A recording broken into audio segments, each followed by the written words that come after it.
नमस्कार दोस्तों, मैं हूं सुनील और आप सबका स्वागत है मेरे YouTube channel wisdom of knowledge पर।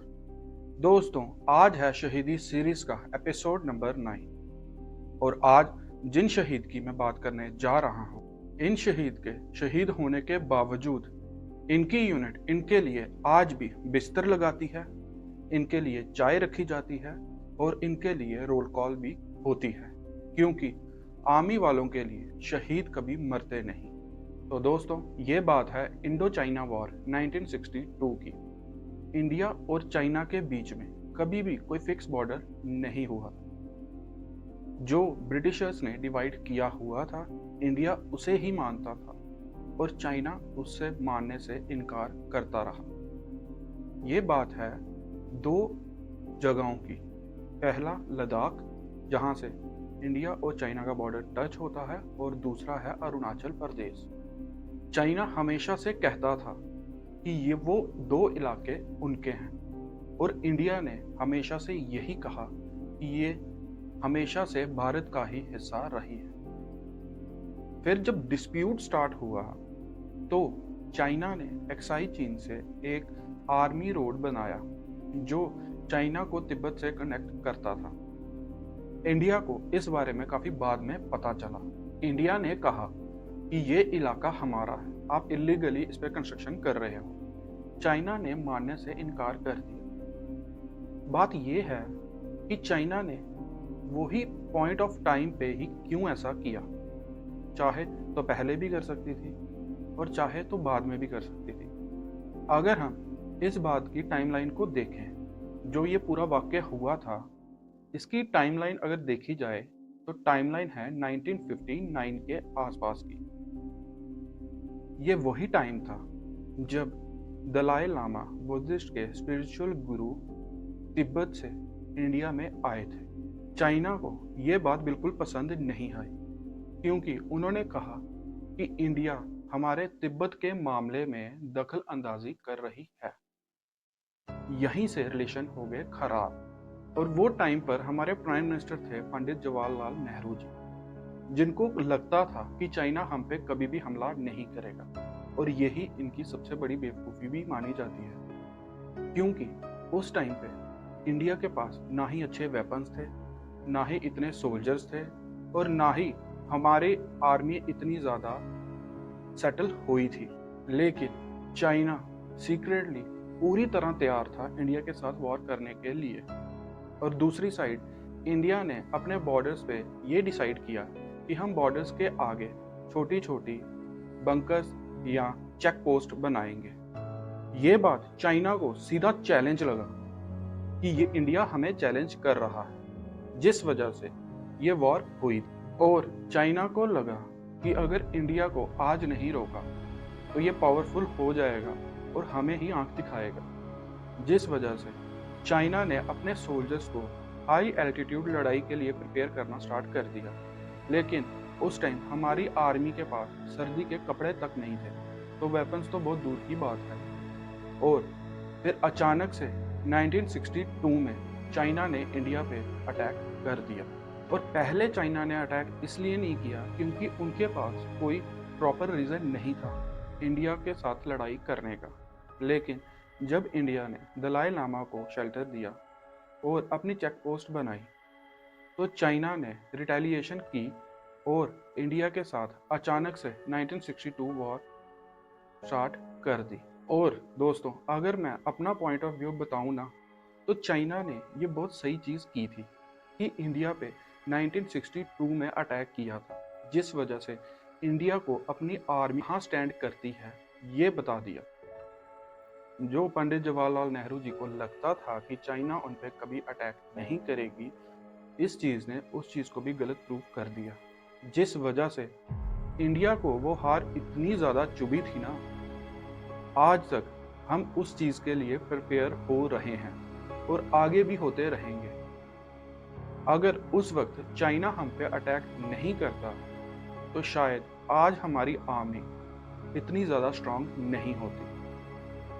अक्सर होता क्या है ना दोस्तों, अगर कोई कंट्री दूसरी कंट्री से वॉर हार जाती है ना, और ज़्यादा लो जाती है, वहाँ पे सैंक्शंस लगाए जाते हैं और तरह तरह के खर्चे आ जाते हैं, जिस वजह से कंट्री की इकोनॉमी को फर्क पड़ता है। लेकिन एक चीज़ यहाँ पे इंडिया की गवर्नमेंट ने बहुत अच्छी की थी कि जब हम ये वॉर हारे थे ना, हमने उसी दिन से अपने आप को प्रिपेयर करना स्टार्ट कर दिया था चाइना के साथ लड़ने के लिए। क्योंकि आज नहीं तो कल इंडिया को पता था चाइना फिर हम पे अटैक कर सकती है। और दूसरी साइड पाकिस्तान, जिसको इंडिया कुछ समझती ही नहीं है। इतनी बार इंडिया से हारने के बाद भी उन्होंने सीखा कुछ नहीं। लेकिन इंडिया ने अपनी सिर्फ एक हार से इतना बड़ा सबक सीखा था, जिस वजह से आज हमारी आर्मी इंटरनेशनली टॉप 5 में आती है। अब बात करते हैं उन शहीद की। दोस्तों, कुछ शहीद होते हैं जो शहीद तो हो जाते हैं लेकिन हमेशा हमारे दिलों में अमर रहते हैं। शायद लोगों को उनके बारे में इतना नहीं पता हो, लेकिन इंडियन आर्मी में आज भी उनका नाम बहुत ही ज़्यादा गर्व के साथ लिया जाता है। दोस्तों, ये कहानी एक ऐसे शहीद की है जो शहीद होने के बाद भी आज तक माना जाता है कि वो अपनी ड्यूटी पर भी हैं। तो दोस्तों, मैं बात कर रहा हूँ शहीद राइफलमैन जसवंत सिंह रावत के बारे में। साल था 1962। सर्दी इतनी ज़्यादा थी कि सांस भी जम जाए और एरिया था अरुणाचल प्रदेश। चाइना ने पूरी पावर के साथ इंडिया पर अटैक किया। उस वक्त इंडिया के पास ना ही पूरे सोल्जर्स थे और ना ही पूरे रिसोर्सेज थे। इसी बीच एक नाम आया, राइफलमैन जसवंत सिंह रावत। वो ना कोई ऑफिसर थे, ना ही कोई स्पेशल फोर्स के सोल्जर थे। एक आम सा सिपाही जो अपनी मिट्टी से बेइंतहा प्यार करता था। राइफलमैन जसवंत सिंह रावत को एक पोस्ट पर रखा गया था जो फॉरवर्ड पर थी, जिनका काम था दुश्मन को रोकना।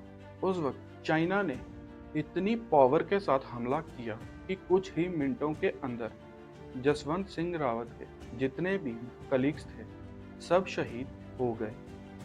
बचे सिर्फ एक जसवंत सिंह रावत।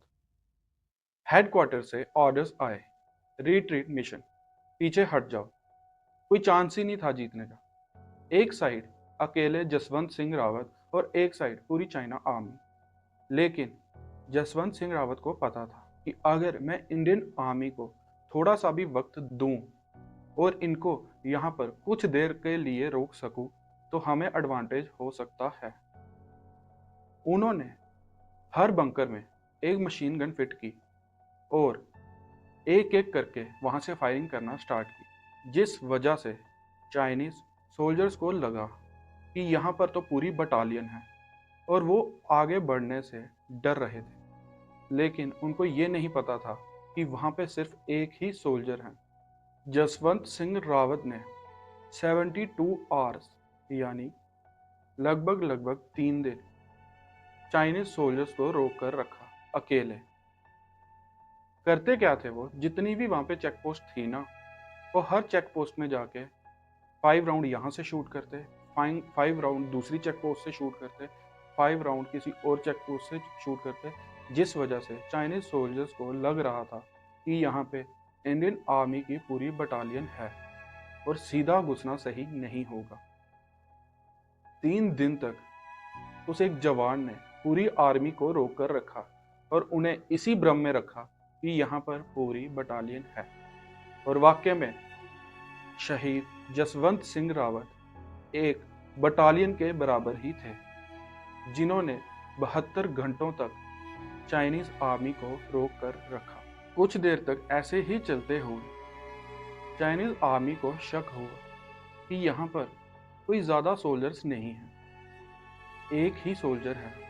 लेकिन जसवंत सिंह की फायरिंग उनको ये मानने पर मजबूर कर रही थी कि वहाँ पर एक नहीं पूरी बटालियन है, जिस वजह से इंडिया को अपने आप को प्रिपेयर करने के लिए मिला।